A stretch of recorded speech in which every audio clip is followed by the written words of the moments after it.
Pagod? Are you tired? Ay, kawawa naman.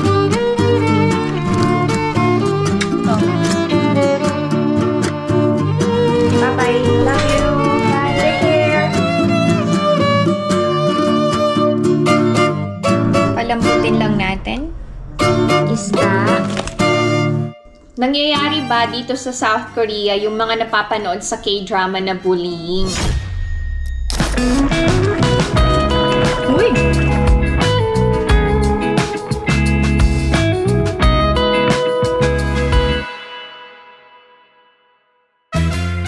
Annyeong! Hi everyone! Welcome back to my channel. This is Pinay Mom in South Korea and spend time with me to netizens.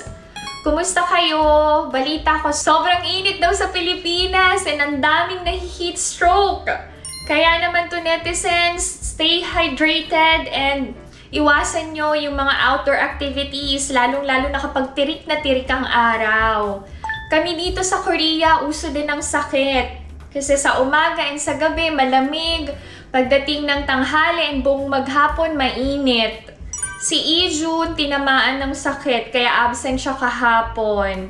Dinala ko naman na sa doctor and may iniinom na na gamot. Kaya today, kahit medyo masama pa yung pakiramdam niya, pumasok na. Hopefully, maging maayos ang araw ni Tuki sa school, kahit medyo masama pa yung pakiramdam niya. And si Ina naman, maayos. Kumakain na siya ng almusal kahit pa konti-konti. Samahan niyo ako to netizens. Pupunta tayo ng E-Mart. Mag-grocery ako kasi wala na kaming stock. Diyan lang kayo.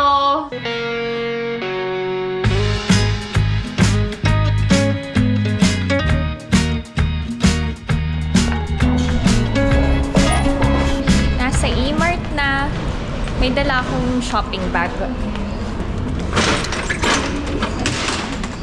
Okay. Since wala si Alex, hindi ako masyadong mamimili, lalo na yung mga mabibigat. Bawal kasi magbuhat yung mga may hyperthyroidism. Iniiwasan ko yung bawal, baka kasi matrigger. Bili ako ng alcoholic drink ni Alex.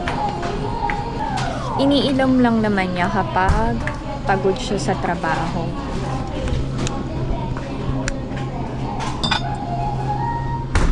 Ito na lang, black raspberry wine.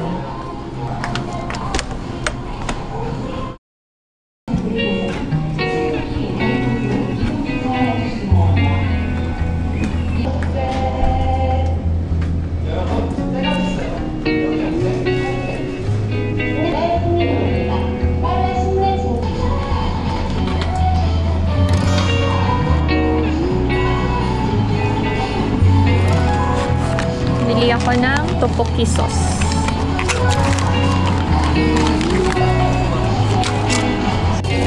Bili ako ng orange.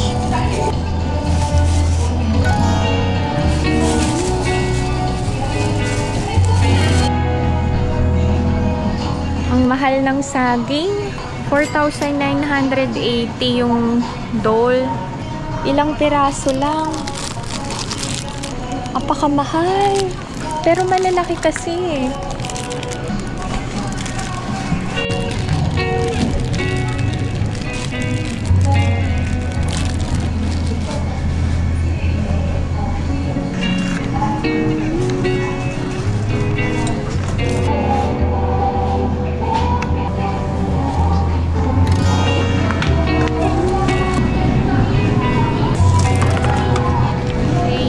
Dito na din ako bibili ng uulamin namin tonight. Si Ijun more on fish. Namimiss siya ng kumain ng chicken nuggets. Pero bawal sa kanya. Magluluto ako ng buttered garlic shrimp. Favorite ni Alex and Ina.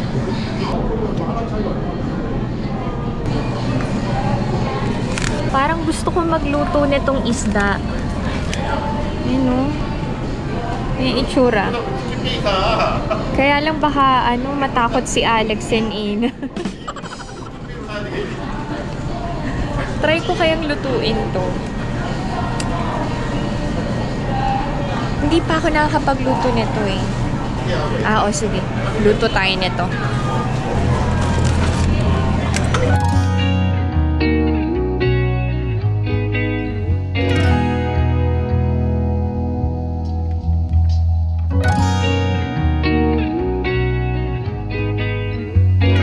Sabi ko, konti lang bibilin ko.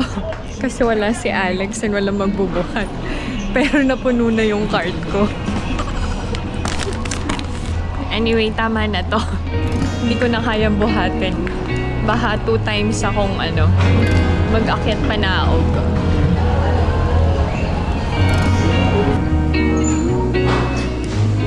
Hindi naman ako nag-exceed sa budget ko. Madami na akong pinamili para hindi na kami babalik.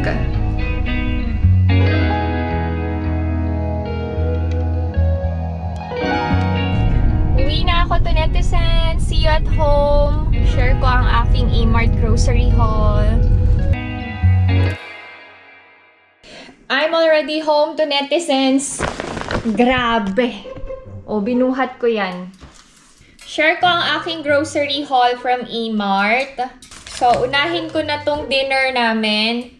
Sodoritang kwango. So, ready to cook na siya. Lalagyan ko na lang ng ibang gulay later. 5,980 yung isang pack. Bumili rin ako ng shrimp. Isang pack is 9,920. Dalawa yung binili ko kasi I'm planning to cook buttered garlic shrimp. Bumili ako ng salmon. Magkaiba ng presyo. Ito, 13,197 and then the other one is 15,189. Depende sa bigat. Tapos bumili din ako ng espada. This is worth 11,960.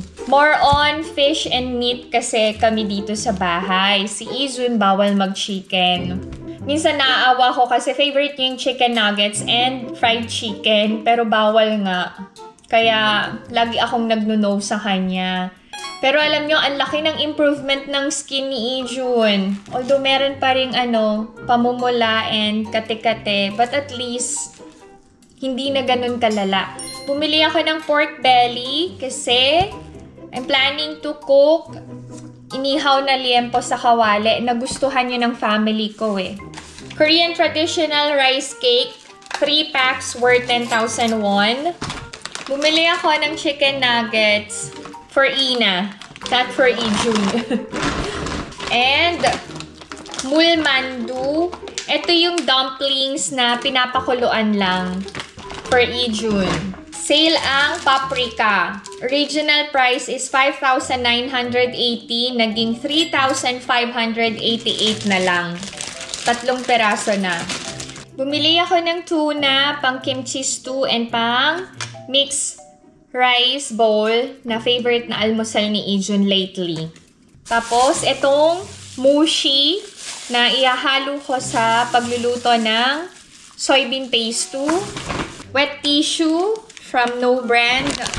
Mango juice for Ijun. Grapefruit juice para sa akin. Milk for Alex and Ina. Siyempre, dahil Ina is into baking, hindi kami nawawalan ng butter dito sa bahay. Salted and unsalted. Naubos na yung binigay ni Omoning patatas. So, bumili na ako. Tapos yung tteokbokki sauce, 1+1. 4 na yung binili ko. Banana cake. Ang sarap nito. May kalasa to sa chichirya ng Pilipinas. Hindi ko lang matandaan. Bumili ako ng toast bread. Kasi si Ina mas prefer niya yung sandwich for breakfast. Aside from sandwich, cereal din yung gusto ni Inang almusal. Nuts and seed. Tapos, meron ding real granola. Yung original na flavor. So, aside from banana cake, bumili rin ako ng maple corn para sa mga bata. Cucumbers, oranges na 1,000 won isang peraso. Bumili ako 10. Yang squash na hinahalo ko sa pagluluto ng soybean paste stew. Wala na kasing tanim sa farm ngayon. Kaya yung mga gulay-gulay, binibili ko pa. salad dressing. Ito yung black sesame and oriental dressing.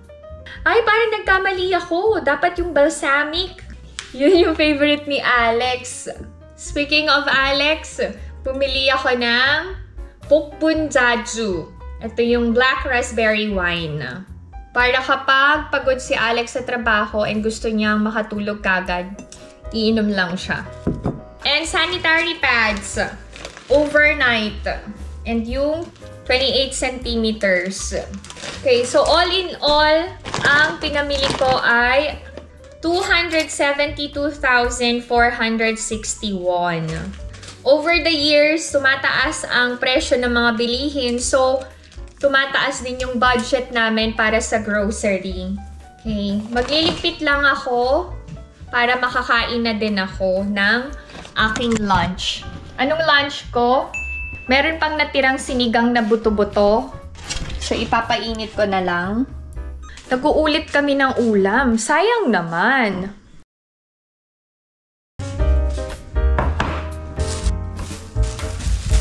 Ito na lang.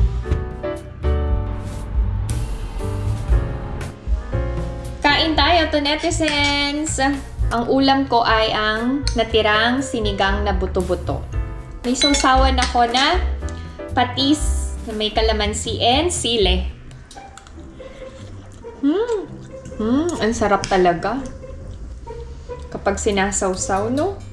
Yung maasim na mas pinaasim pa. Ayaw ng mga Koreans tong maasim-asim. Masarap naman. May nagtanong, nangyayari ba dito sa South Korea yung mga napapanood sa K-drama na bullying? Sadly, yes. Meron kaming napanood na program about sa Korean mismo na estudyante na nagsasuffer ng bullying sa mga kaklase niya. And nakakadurog ng puso, na nakakagalit. Alam niyo yun? Bilang magulang and makikita mo yung anak mo na ganun yung itsura pagkagaling sa school. Kahit sino sigurong magulang, talagang makakagawa ng hindi maganda. Iisipin mo talaga na gumante. So, totoo po siya. Pero, may programs ang Korean government against bullying and meron ding emergency hotline na pwede niyang tawagan kapag na-experience nyo ang bullying and kailangan nyo ng tulong. Sila Ina and Ijun ba naka-experience ng bullying? Alam nyo, sa awa ng Diyos, walang ganung experience sa mga bata. Lalo na nanggaling sila sa multicultural family. Magluluto ako ng crispy pork belly aside from the fish na nabili ko sa E-Mart. So, lalagyan ko lang ng tanglad, bay leaves, salt, whole peppercorn, and syempre, luya. Palambutin lang natin. Kailangan kong linisin ang isda. Ganito pala itsura niya. Dahil hindi kasya sa pan, putulin ko na. Kailangan ko mag-prepare ng radish. Ihahalo ko sa isda. Lagay na natin ang radish. Kailangan din natin ng red chili pepper, Welsh onion,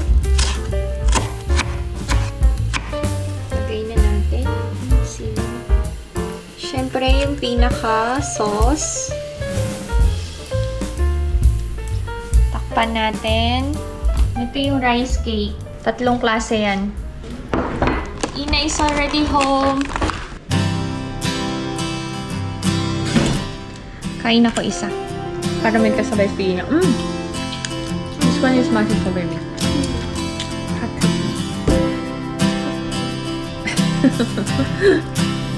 Check natin yung isda. Mukhang masarap. Tikman ko lang.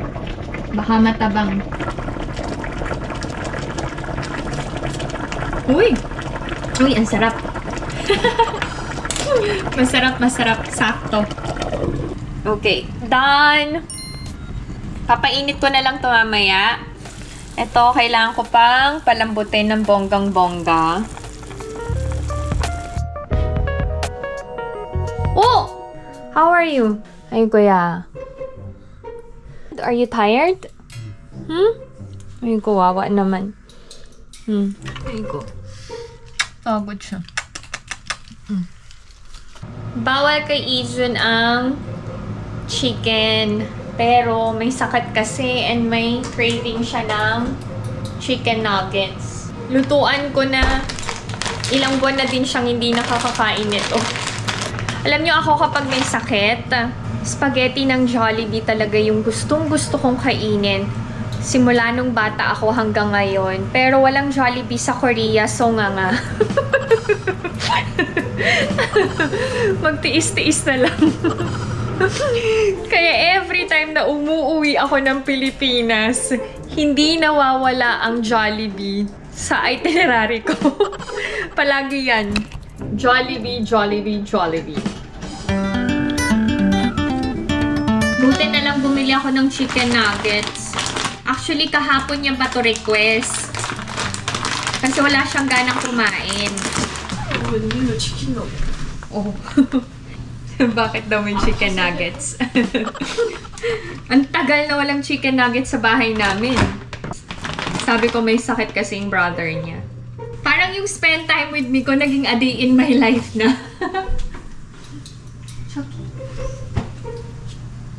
Tuk! Deng deng deng deng deng deng deng deng deng deng.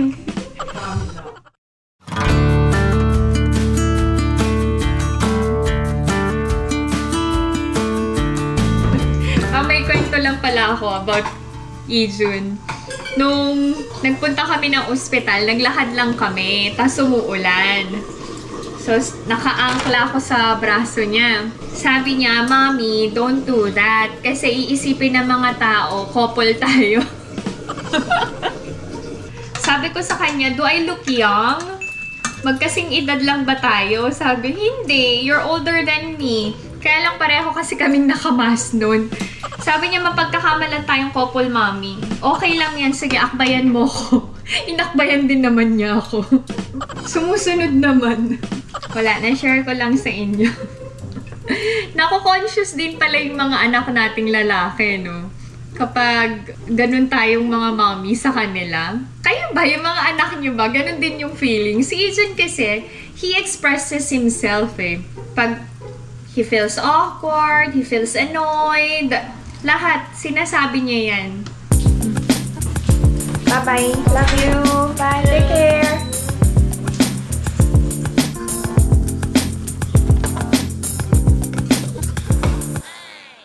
Before I end this video, gusto ko lang i-share sa inyo na napack ko na yung box to netizens. But I have to add another regular box para mas marami akong ma-share na blessing sa inyo. So, yan. Hoy. Diba? Marami yun. So, puro noodles lang kayo to netizens. Noodles ang handa, noodles ang papremyo. Ano pa? Basta noodles. Char lang. Alam nyo naman na mahal ko kayo. So, hindi lang noodles. Marami pang iba. So, that's it. This is my video for today. I hope that you enjoyed watching. And if you're new to my channel, please consider subscribing, like, and share. Aden, you say Pinay Mom in South Korea. Pinay Mom South Korea. Ani, ang layo mo naman. Pinay Mom South Korea. Okay, bye-bye.